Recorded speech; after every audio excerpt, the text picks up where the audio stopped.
A pleasant greetings to dear biology children. Welcome to JPV Bio Academy channel. Today we are going to see the structure of brain.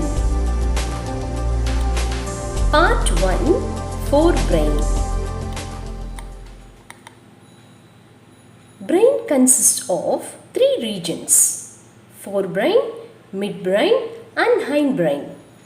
Forebrain in turn consists of cerebrum, olfactory lobes and diencephalon. Midbrain in turn consists of corpora quadrigemina. And the hindbrain in turn consists of cerebellum, pons varolii and medulla oblongata. We have already seen forebrain consists of three parts: cerebrum, olfactory lobes and diencephalon. Now coming to the structure of the cerebrum.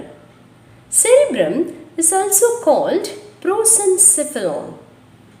Cerebrum consists of two regions, two hemispheres and four lobes.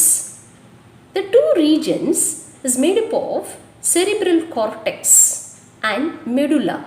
The outer region of the cerebrum is called cerebral cortex, which is grey in color and is also called grey matter. And the inner region of the cerebrum is called medulla and is white in color and is also called white matter. Coming to the two hemispheres, they are right and left cerebral hemispheres. Coming to the four lobes of the cerebrum, they are frontal, parietal, temporal and occipital lobes. Let us see the structure of the cerebrum elaborately.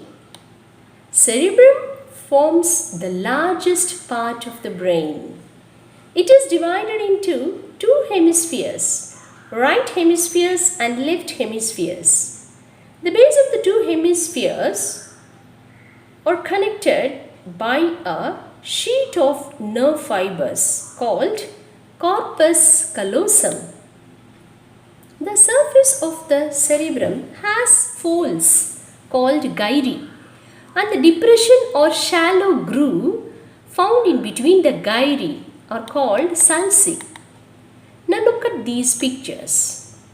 Can you see the right hemisphere and left hemisphere of cerebrum? They are separated by a median longitudinal fissure.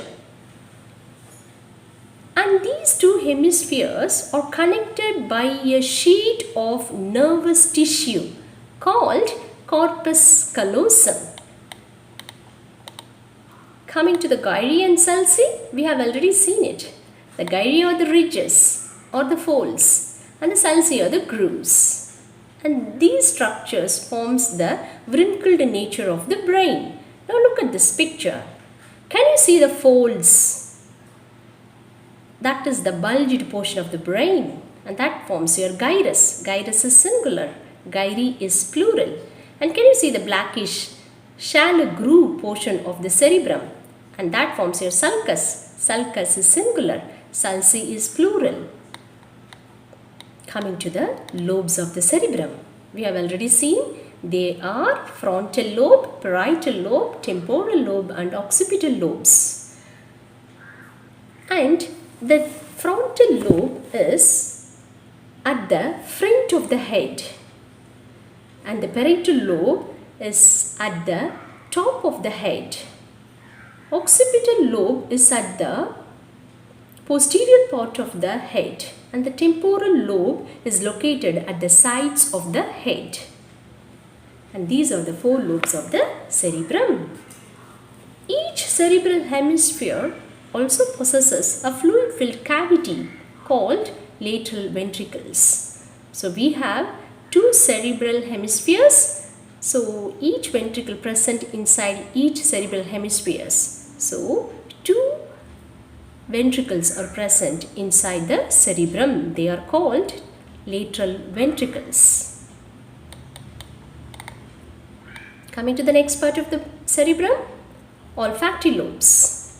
Can you look at the picture, children? The greenish part indicates the olfactory lobes. Each olfactory lobes consists of a bulb and a stalk which forms the club-shaped structure, and they are fully covered by the cerebral hemispheres. It is visible only at the ventral view of the brain.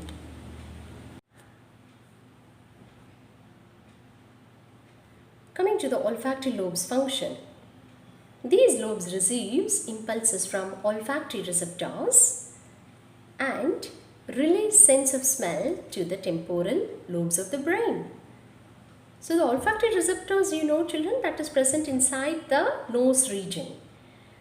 And these receptors actually receives impulses and takes the informations to the temporal lobes of the cerebrum. And the temporal lobe of the cerebrum will analyze what is that sense of smell. And that is how these olfactory lobes are helpful in analyzing the sense of smell. Coming to the diencephalon region, it is visible in the ventral view of the brain.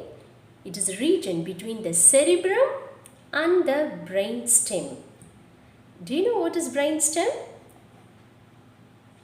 The midbrain, the pons and the medulla together called as the brain stem. Look at the picture here, children.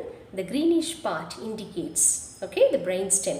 The midbrain is followed by the pons. Pons is followed by the medulla. So all this looks like a stem, and these three together called as the brain stem.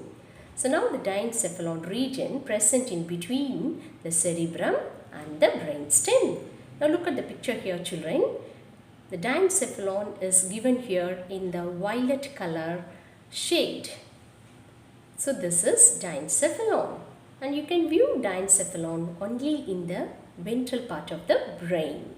And here, for your understanding purpose, they have drawn here outside, okay, in the lateral view of the brain itself.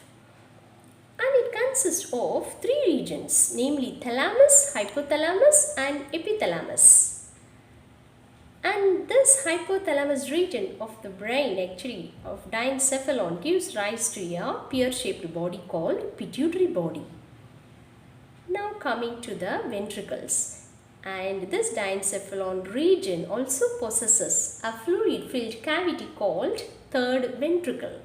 Already two ventricles are present inside the cerebral hemispheres. Now this is the third ventricle.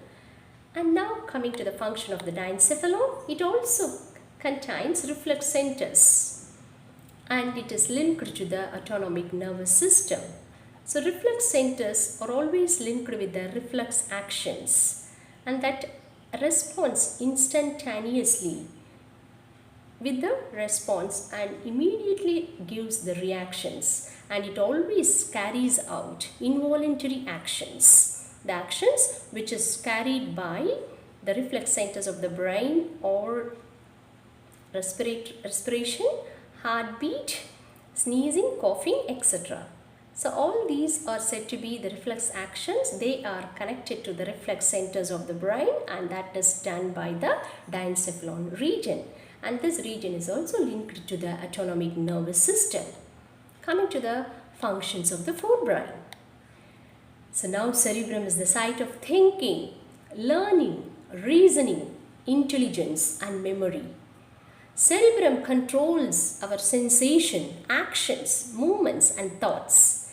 Cerebrum has sensory areas to gather information from the sense organs like skin, tongue, nose, eyes, ears, and give us sensations and feelings. Cerebrum has motor areas also to send instructions to the muscles to do our activities. And cerebrum controls all the voluntary actions. The voluntary actions means it is working according to our will. Especially the skeletal muscles, the hand muscles and the leg muscles, or the skeletal muscles which are working under our will. And this is controlled by the cerebrum. And that's all about